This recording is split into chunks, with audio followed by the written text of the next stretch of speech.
This video is proudly sponsored by Squarespace. Stick around until the end of the video to learn more. Solid Snake is a one-man army, cloned from the greatest soldier who ever lived. He shows in the games repeatedly that with stealth and cunning, you can overcome overwhelming firepower and odds, overwhelming power. And yet in the gym, power is 99% of what most of us train. So for this video, I spoke with ex-military personnel, with functional trainers who've worked closely with special operations forces to find out how we can move and how we can train like Solid Snake, because I'm the pioneer and I've got issues. Ninja!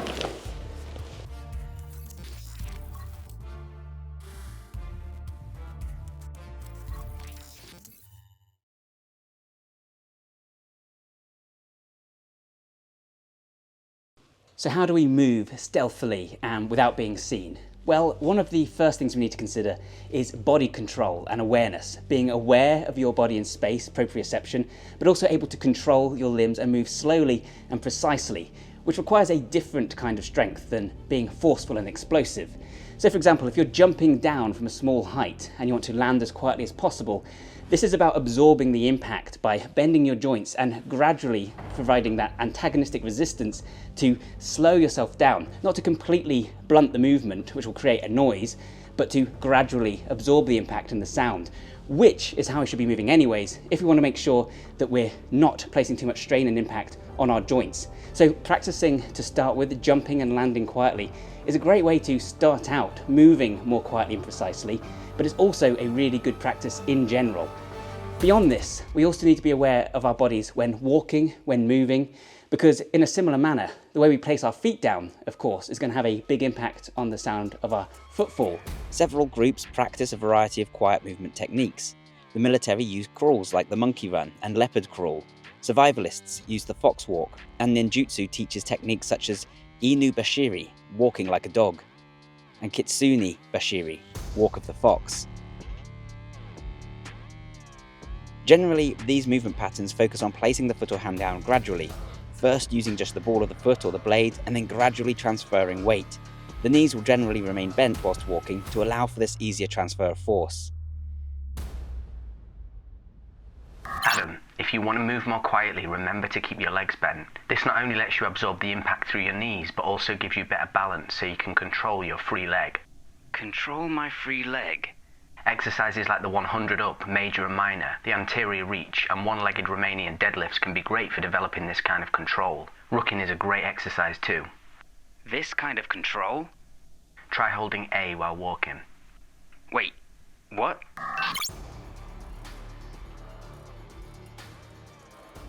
We're talking about extremely slow movements here.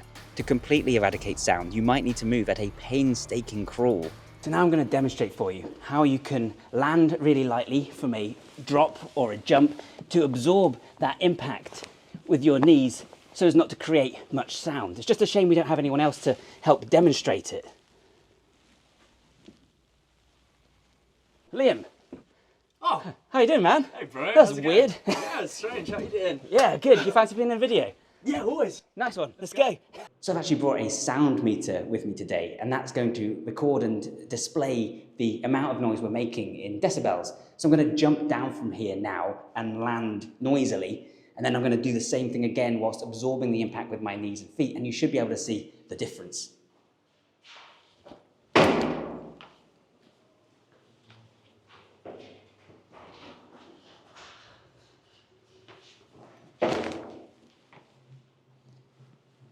Fortunately, I've also brought Liam with me today, who's much better at this sort of stuff, so he's going to have a go now.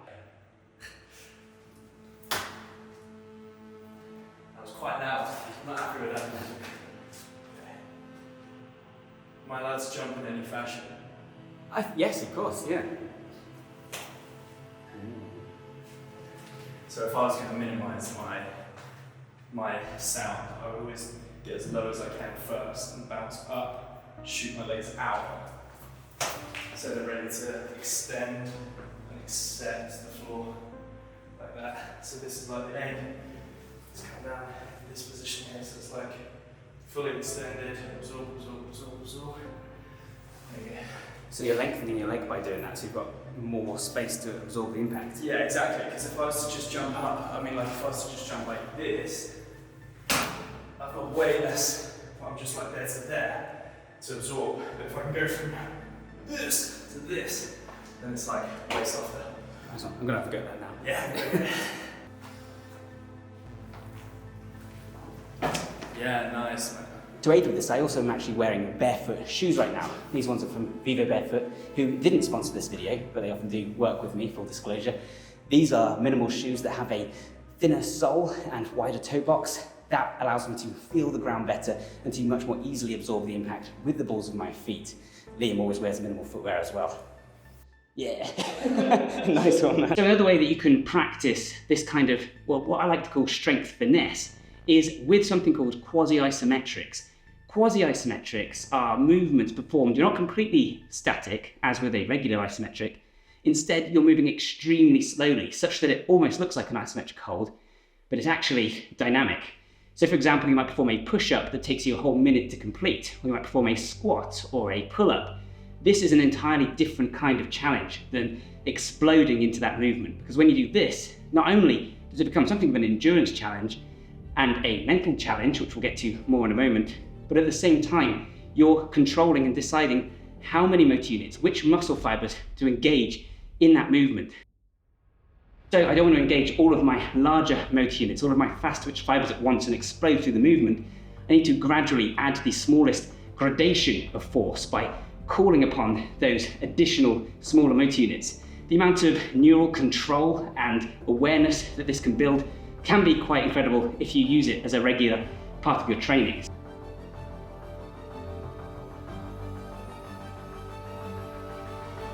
If you notice a little burst of speed at the bottom there to get out of that deepest position of the pistol squat, that's something that I shouldn't need to do. If I had complete total body control, I should be able to move my weight in any position. And this is something we can train by incorporating quasi-isometrics into our workouts. Try very slowly performing a pull-up, very slowly pulling yourself up onto a wall, and you should be able to develop the ability to move with awareness, precision, and quietness. You see that shaking at the point of failure? That's my larger motor units, my faster twitch muscle fibers kicking in. So with that movement, the amount of force I require and the speed doesn't necessitate the use of the larger motor units. I'm calling upon the smaller ones and adding them because they represent a more incremental change. At the point where I start shaking, I'm calling upon those faster motor units, the larger motor units, because I fatigued the smaller ones. And so that shaking is actually the larger step change in power output, that loss of finesse that comes when I start using those bigger increases in power.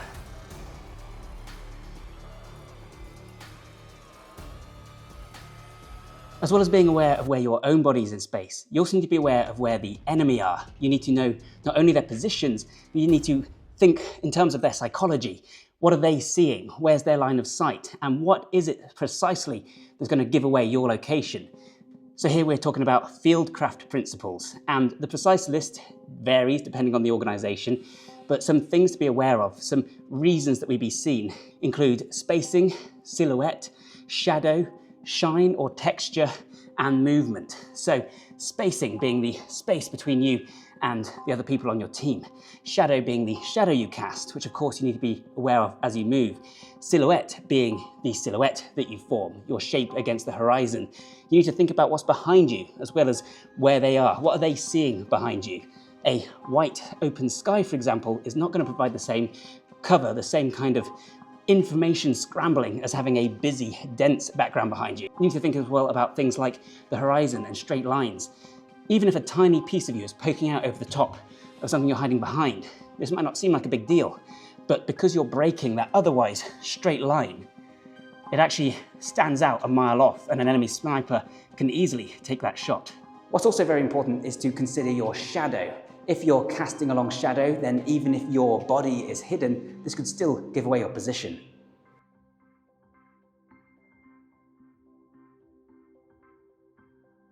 There's another reason that we also can use isometrics in training to be like Solid Snake, and that's because it trains us to be comfortable being uncomfortable. This is what a member of my Discord server, an ex-Marine Corps sniper, told me, that He had to use isometrics for extremely long durations, hours and sometimes up to a day, wearing a weighted rucksack and just maintaining the same grueling position. Patience and endurance is a huge part of stealth. If you imagine crawling into a room or a bush and watching a target, you could be there for an hour, you could be there for 2 hours, you could be there for a whole day, and you need to have the mental toughness to stay in that position and to maintain that cover. So we spent absurd amounts of time in push-up position or in a squat with full gear. And different surfaces and conditions added layers of difficulty, like deep mud, in the surf, on rocks, in sand, while raining, in the cold, etc. We also spent time crawling and lying still while remaining focused, which is like ADHD nightmare fuel. And by time, I mean like whole days, spending 24+ hours alone, in silence, without moving, while remaining focused. It takes a lot of discipline. Luckily, stuff like that was less common than the movies make it out. I will note that this is not something most people can effectively do alone at first. The brain and body will rebel when you get to your perceived limits, and it's going past those limits that has the biggest effect. Group training is the best way that I know of to force yourself past these comfort zones and deep into what we call existential PT. It's that moment we'd start to ask if any of this is worth it, or are we completely insane for signing up for this? It's important to note at this point the incredible hard work and commitment of those professionals. What we're doing here is LARPing. It's cool and fun and has functional carryover to other skills, but we shouldn't mistake it for the real deal. Huge respect to anyone who's actually gone through this stuff. And a massive thank you to the members of my Discord server and of my Facebook group who contributed some of their knowledge. It's not just toughness, mental toughness and endurance we're training here. It's also important to remain calm and focused. For one, obviously, if you don't remain calm, then your panting and heavy breathing, your heart rate, it's all going to help to give you away and give away your position. But at the same time, remaining calm allows you to focus more and to see and hear more. Your working memory is actually crucial for situational awareness. Your working memory being your ability to store information that you're working with. We don't just use this to store numbers, we use it to store information about the space around us. So of course, if your working memory is blunted, you're going to be less aware of what's going on around you. This is sometimes referred to as sports vision or athletic vision, and it's something I've discussed at length in other videos, even being fortunate enough to try some cool VR brain training apps that usually are reserved for pro athletes and special forces. Another drill that the same user recommended was counting objects whilst jogging and categorizing them. For example, if you're running, you might count the number of red cars, the number of pushchairs, and the number of lampposts. Not only does this force you to remain aware of your surroundings during taxing physical exercise, it also requires you to store multiple categories of information, a perfect task for training working memory. And you might have noticed that it's very similar to my free brain training app, BioMind. You can still get that from the site, by the way. Something we had to do while in our hiding spot was memorize the terrain around us using different visual techniques to best judge distances and sizes of features so we could draw a map. And having that awareness while moving into position also helped in this. Working memory, unfortunately, also gets severely dampened by activation of the sympathetic nervous system. When you become very panicked, when you go into fight or flight mode, this shuts down the activity in the frontal cortex, making it harder for you to concentrate, to stay calm, and to consider all the information available to you. So remaining in those positions and remaining calm is extremely important. What we're training here is something called Psychomotor Vigilance, and a friend of the channel, JC Santana, explained to me how he used this when training not only top athletes, but also SEAL Team 6.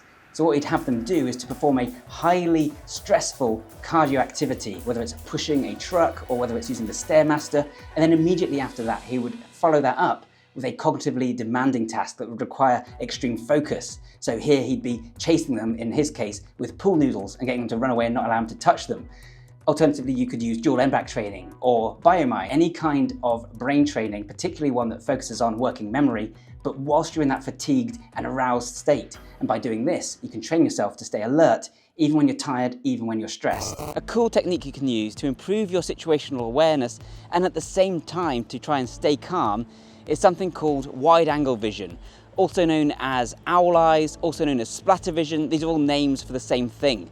It's used by survivalists, it's used by intelligence officers for scanning the environment around them. But I actually learned it from Wadaru Karate. So the idea is that you're going to engage your peripheral vision. Instead of having a narrow focus in the center of your vision, you're going to be observing the area around you in the corners, the extremes of what you can see.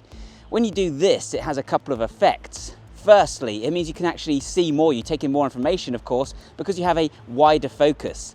At the same time, this wider angle of view also helps to calm your central nervous system. This is because when we're aroused, when we're in a state of fight or flight, our sympathetic nervous system kicks in, and this actually causes our vision to narrow. We have a more narrow focus. Conversely, when your parasympathetic nervous system kicks in, when you're allowed to relax, you now have a wider area of focus. And this connection works both ways. So not only do you see more when you're relaxed, but by seeing more, you can actually cause yourself to become more relaxed. It actually increases reflexes because the information in the periphery of your vision actually reaches your brain faster. It even improves your other senses, like your hearing, because your senses are very tightly connected in your brain. If you want to try it yourself, then you can use the method that I learned from karate. Take your hands, put them below you on top of each other, raise them slowly like this, and then draw a big circle starting from the top. And what you're doing is, as you do that, you're watching both hands move around. Now just maintain that peripheral focus and explore your environment in that manner. That said, according to the Patreon member, one way we can incorporate some of that psychological element is to seek out activities that would normally cause that fight or flight response, whether that be bungee jumping or cliff diving or something else, and using philosophy, metacognition, and whatever other methods you need to cope with it. He also emphasizes the importance of follow-up actions, therapy, meditation, journaling, and support activities to actually recover from this inherently traumatic training. Just as the muscles need to recover, so too does the mind. To truly become Solid Snake, you would need some intensely grueling training that would take a huge toll on both your body and mind. But with that said, we can certainly improve our body awareness, our ability to move quietly, and our situational awareness to some degree. The following are just some exercises that you can add to your current workout that will help you to achieve just that. Quasi-isometric lizard crawls, quasi-isometric push-ups to failure, quasi-isometric squats to failure, quasi-isometric pull-ups to failure, superset jump rope and dual end back training, stealth landing practice, breakfall practice, and rucking. Adam, remember creeping around like this can be hard on the knees, so try to incorporate some ATG split squats or similar. ATG split squats or similar. Remember, training the calves tibialis anterior and hip stability is also useful. Also useful? Weighted squat jumps are excellent for learning to produce power, but also for learning how to absorb a heavy impact. A heavy impact? Generally, practicing calisthenics moves, such as handstands and levers, is another way to hone your body awareness and control. By the way, guys, if you like this kind of training that looks at advanced techniques to go beyond simply building size and strength, you might enjoy my ebook and training program, Super Functional Training 2.0. That's a program designed to build strength, size, speed, endurance, mobility, and more, all at once, even cognitive function. The program is designed to suit any level of experience and can be adapted to use minimal equipment. It comes with over 2 hours of instructional footage and an 80+ page ebook. I'll leave a link in the description down below.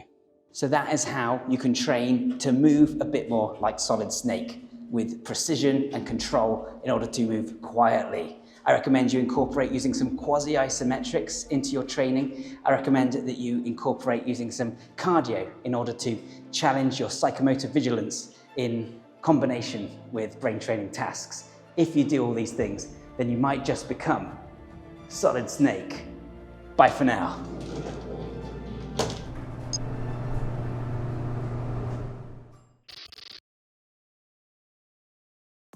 While I don't recommend actually hacking into high-tech facilities, why not put those computer skills to use by building a website?